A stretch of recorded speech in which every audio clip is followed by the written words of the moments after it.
कविता आहे, मराठीची गोडी माहिती आहे का? म्हणजे मराठीची गोडी अशा पद्धतीने की कोणते शब्द कशा पद्धतीने किंवा वाक्य कशा पद्धतीने वापरल्यावर त्याची एक वेगळी त्याला अर्थ येतो म्हणा किंवा त्याचे मजा येते त्याच्यामध्ये. तर कविता सुरुवात करतो. मराठीची गोडी माहिती आहे का?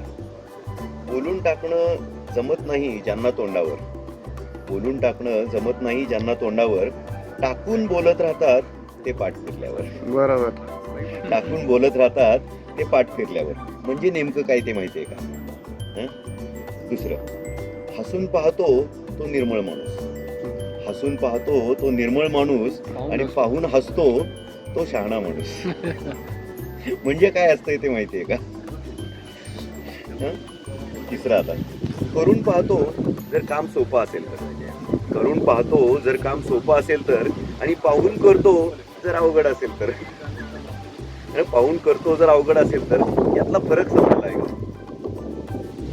नंतर, लिहून बघतो म्हणतो एक जण, लिहून बघतो म्हणतो एक जण, आणि बघून लिहितात बाकी दुसरे जण, बघून लिहितात बाकी दुसरे जण. यातलं कोण काय करतंय कळलं का? आता शेवटचं, सत्कार करताना द्यायचे श्रीफळ, सत्कार करताना द्यायचे श्रीफळ, आणि हकालपट्टी करताना द्यायचा नारळ. मग मराठी भाषा किती लवचिक समजलं का? मराठी भाषा किती लवचिक समजलं का? म्हणजे मराठीची गोडी माहिती आहे का? वाह, सुंदर सुंदर मस्त.